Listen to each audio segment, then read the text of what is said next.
Olá, pessoal, sejam todos bem-vindos à nossa aula 22 da disciplina Introdução a Meteorísticas. Meu nome é Aníbal Tavares de Azevedo, eu sou seu professor. E agora, então, nessa aula, pessoal, eu vou falar um pouquinho aí sobre modelos de programação inteira, em particular do problema de designação, tá? Então, a ideia principal aqui, pessoal, dessa aula é mostrar para vocês como é que é esse plano de designação e também mostrar uma coisa que é bem interessante, como é que a gente pode utilizar todos os desenvolvimentos que a gente teve da aula passada, do plano de transporte, para resolver esse problema que é um problema de variáveis inteiras, tá? Problema com variáveis binárias, essencialmente. E é interessante porque problemas com variáveis binárias, variáveis inteiras, são aí o que a gente tem na fronteira do conhecimento. São problemas normalmente com alguma complexidade, né? Com alguma dificuldade em serem resolvidos. Embora a gente já tenha aí muitas ferramentas interessantes que nos ajudem a resolver esses problemas de maneira bastante adequada, bastante que obtém soluções ótimas, mesmo para problemas de grande porte, tá? Eu queria então agora, pessoal, mostrar aqui um pouquinho do que a gente vai falar. A gente tem aí, por exemplo, o problema de designação, tá? E o problema de designação, ele tem uma ligação com o problema da mochila e o problema do caixeiro viajante. A gente vai falar um pouquinho também do plano da mochila, mas o plano do caixeiro viajante a gente não vai comentar nesse primeiro momento. Talvez aí lá para frente ainda mochila e depois mais para frente do caixeiro viajante, tá? Eu vou fazer uma repaginação, pessoal. Se você não viu a aula passada, vai aparecer algum card aqui sobre o plano de transporte. Vale a pena porque a aula passada eu discuti em detalhes, falei. Mas se você já conhece o plano de transporte, já viu, eu só vou rememorar aqui o essencial para a gente poder entender a relação entre o plano de transporte e o problema de designação, tá? Bom, o plano de transporte o que que é? É uma variável de decisão, você tem que decidir quanto que você vai transportar de uma fábrica aí, de uma origem, para um destino J, né? Então, isso é o plano de transporte. Qual é o fluxo de uma fábrica para um mercado? É isso, tá? E aí o que acontece? A gente tem aí um diagrama bem simplificado de duas fábricas e dois mercados. A gente tem que fazer o transporte das fábricas para os mercados e a gente quer fazer isso ao menor custo, minimizando o custo de transporte, tá? Plano de transporte, pessoal, se você utilizar a equação de conservação para cada nó, na hora que você fizer a formulação, vai ficar implícito que tudo que é produzido nas fábricas é igual a tudo que é consumido pelos mercados, tá? Então, nesse caso, você tem que tomar cuidado porque isso não é necessariamente verdade, tá? E aí você tem que ver qual é o caso no qual você se enquadra, no qual os seus dados se enquadram. Então, se, por exemplo, eu tiver que a capacidade das fábricas é maior que a demanda, então você vai precisar modificar a primeira equação que corresponde às equações de conservação de fluxo para as fábricas, tá? De modo a dizer, olha, você não precisa transportar tudo que a fábrica pode transportar, pode produzir, porque o mercado não vai ter condições de absorver, tá? Agora, por outro lado, se a capacidade das fábricas, a soma das capacidades das fábricas é menor que a soma das demandas dos mercados, então a segunda equação, e não a primeira, a segunda equação vai ter que ser alterada para quê? Para dizer o seguinte: a soma dos fluxos que vêm das fábricas tem que ser menor ou igual que a demanda dos mercados, porque eu não tenho capacidade suficiente para atender com o fluxo das fábricas, com a produção das fábricas, a demanda dos mercados, tá? Então isso aqui é relativo às restrições do problema. A função objetivo é só fazer a soma dos custos de transporte vezes os fluxos, as variáveis de decisão associadas aos fluxos, tá? Entre os nós. Então isso aqui é o caso um, uma representação, é, uma interpretação, né, de que eu estou criando um mercado fantasma para absorver o excedente de capacidade de produção das fábricas. E aqui eu tenho um equacionamento, né, mostrando ali se eu quisesse não botar menor igual, né, como eu botei aqui, menor igual, eu poderia ter botado uma variável de folga, né, que está colocando um a mais ali, falar, olha, tem uma folga aqui, né, e essa folga aqui vai ser absorvida, né, pelo mercado fantasma. Então aqui nesse caso a gente teria essas variáveis adicionais que são excedentes de produção que está fluindo para esse mercado. E ao fazer a inserção de um novo nó, pessoal, que é um nó relativo ao mercado fantasma, você vai ter que inserir uma nova equação de conservação para esse nó também, tá? E aí, por isso, esse nó de conservação vai ser o quê? Vai ser a soma dos fluxos de excedente, né, de capacidade de cada fábrica, vai ter que ser igual à capacidade das fábricas menos a demanda, ou seja, o excedente total aí das fábricas, de produção das fábricas, tá? Aqui você já tem um modelo mais detalhado para um estudo de caso, para um conjunto de dados fornecido, né, que a gente já viu na aula passada, que dão essa explicitada nisso que eu falei. Se você quiser ver isso com mais detalhes, na descrição do vídeo vai ter o PDF dessa apresentação, tá? O segundo caso aqui, né, pessoal, a gente tem a fábrica fantasma, e essa fábrica fantasma vai abastecer a demanda dos mercados. Por quê? Porque a capacidade das fábricas atual é insuficiente, tá? Isso aqui meio que tenta resumir, não ficou muito legal, tá, pessoal? Se você tentar colocar isso para rodar ou para resolver, num solver não vai dar certo. Por quê? Porque na verdade você teria que fazer uma escolha aqui. Ou você põe a primeira restrição menor ou igual, ou a segunda menor ou igual. As duas ao mesmo tempo não é legal, tá? O que é importante desse modelo aqui que eu gostaria de destacar, do modelo de transporte, pessoal?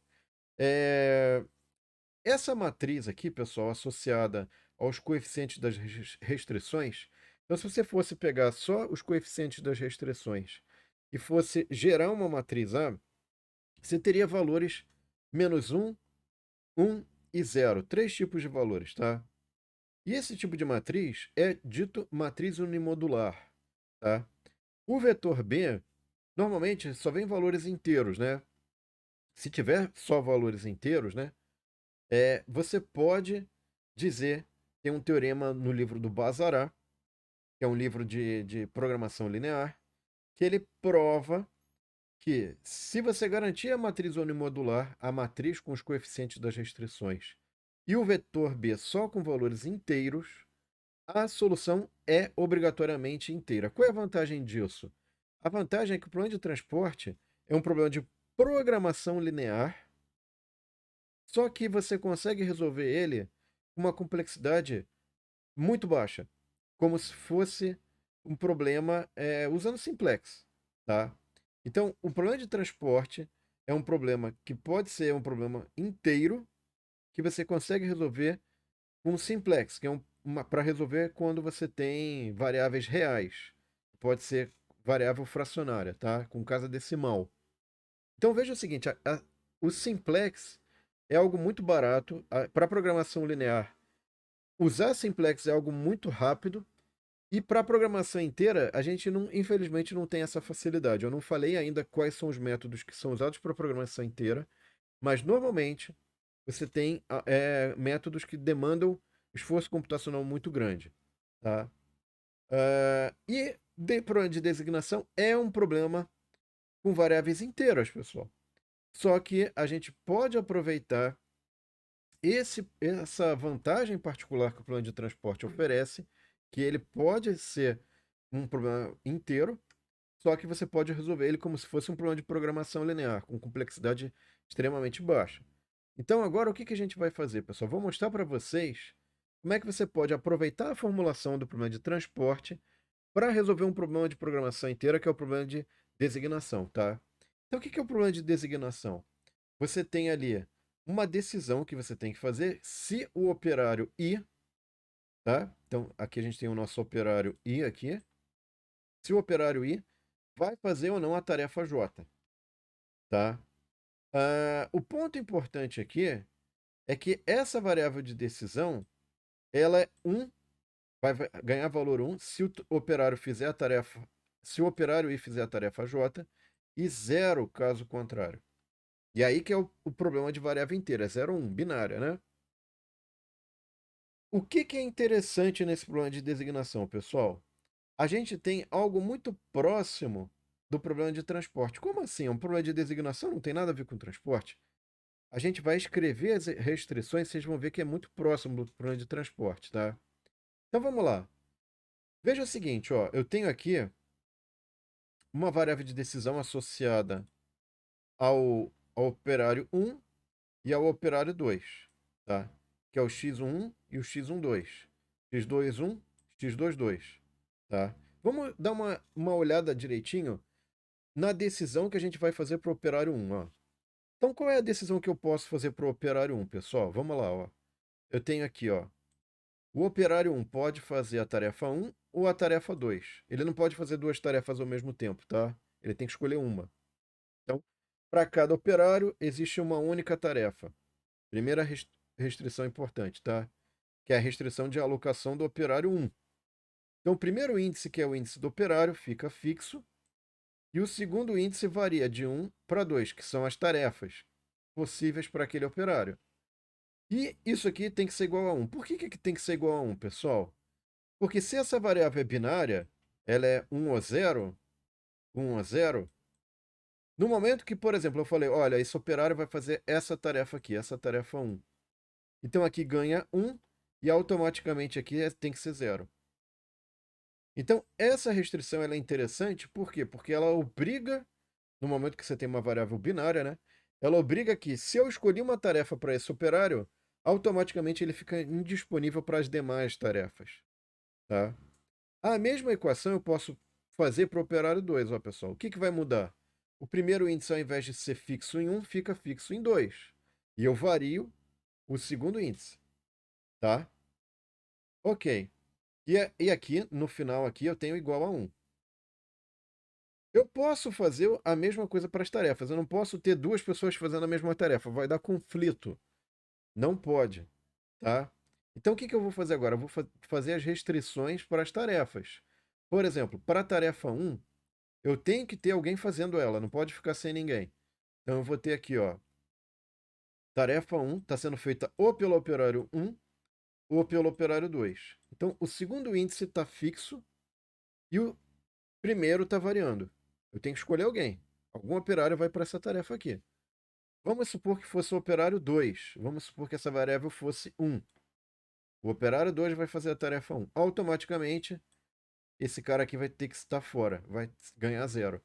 Para quê? Para que a restrição, para que a igualdade seja respeitada. A mesma coisa, pessoal, você pode fazer para a tarefa 2. Tá? Então, a alocação para a tarefa 2, ela está dada aqui, ó. Você está vendo que o segundo índice está fixo agora, só que está fixo em 2, e o primeiro está variando. Para dizer, olha, escolhe alguém aqui. Alguém aqui, ou o primeiro ou o segundo, vai ter que fazer essa tarefa. E se escolher um, não pode mais ninguém. Tá? Vamos tentar resumir isso, tá, pessoal? Então aqui, ó, você está vendo o seguinte, o segundo índice, quando é para tarefa, restrição da tarefa, o segundo índice fica fixo e o primeiro varia. Eu posso fazer uma soma, né? Eu poderia fazer uma soma aqui, ó. Vamos fazer uma soma, ó. Como a gente fez lá, quando a gente viu lá o problema de transporte, a gente fez isso também, né? A gente fazia uma soma, só que a soma aqui, ó, é em I. Soma em I para o J fixo, né? Aqui, ó. Só que isso aqui é para tarefa, né? Então, para toda tarefa J, eu faço uma soma no índice I para todo J, variando de 1 até 2, por exemplo, para o nosso caso, tá? Então, isso aqui, pessoal, é essencialmente o plano de transporte. Você pode depois recuperar a aula passada e ver lá. Só que no plano de transporte, o que você tinha aqui, ó? Isso aqui era basicamente. Essa primeira equação aqui era a equação de conservação de fluxo nas fábricas. E essa aqui era a equação de conservação nos mercados. No nosso caso, mudou o contexto, mudou o significado. Então, esse aqui é a alocação dos operários, né? Para alguma tarefa. Então, o operário tem que estar em alguma tarefa, tem que fazer alguma tarefa, pelo menos uma tarefa J para cada operário, tá? E aqui, ó, a tarefa tem que estar sendo feita por algum operário, tá? O ponto importante, pessoal, é que lá no problema de transporte, aqui era F de I. E aqui era um D de J, tá? Então, pensa no seguinte, o que mudou do problema de transporte para o problema de designação, pessoal?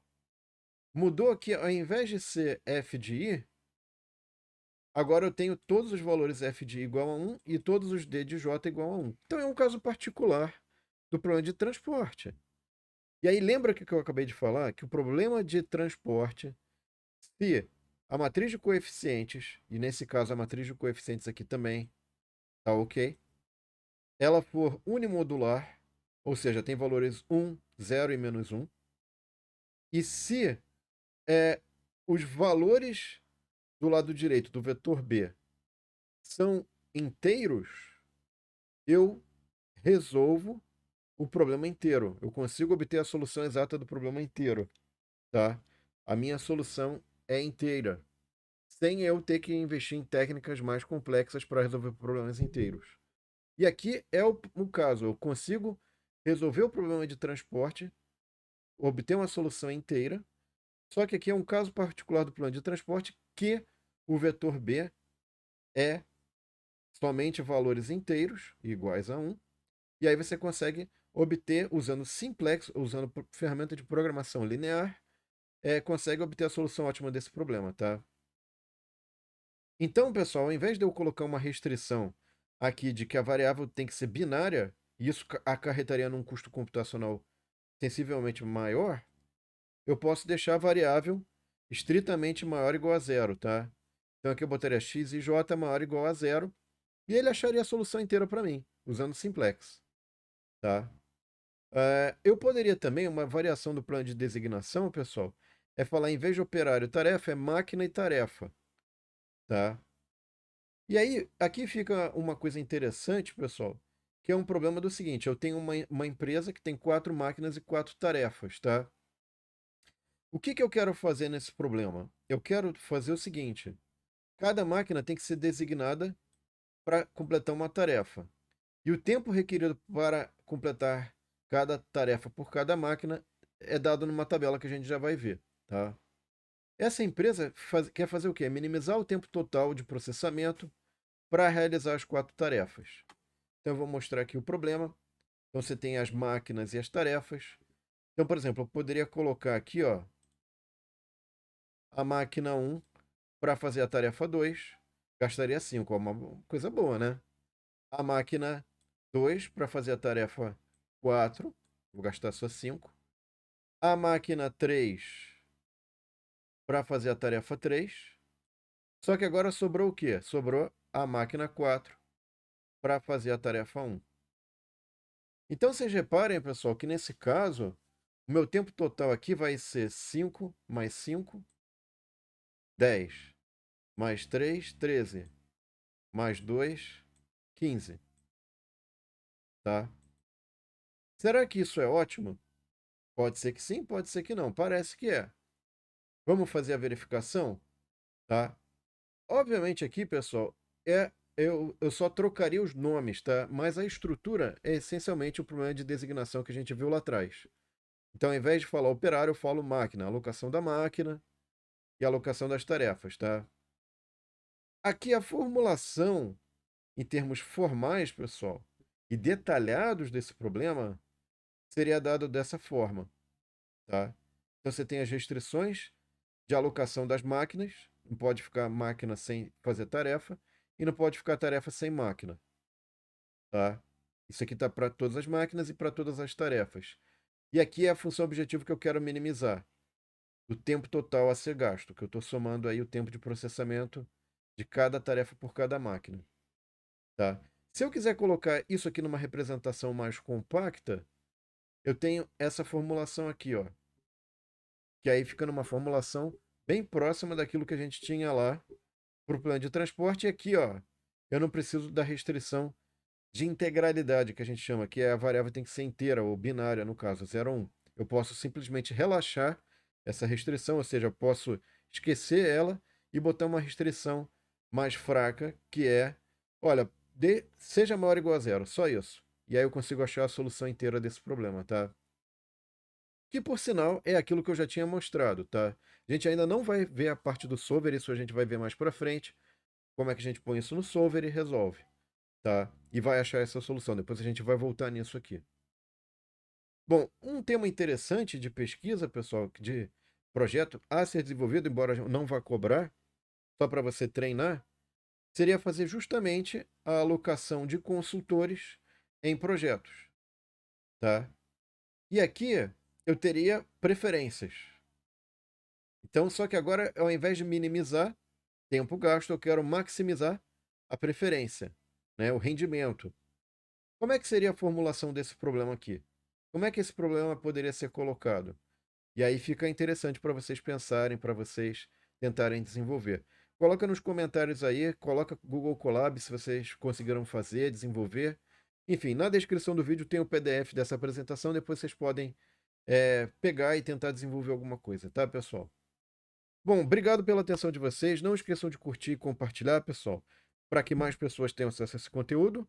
E vejo vocês na próxima aula, pessoal, com mais um modelo matemático interessante, que é o problema de designação generalizada. E aí vai acontecer alguma coisa lá que vai tornar esse problema bem especial.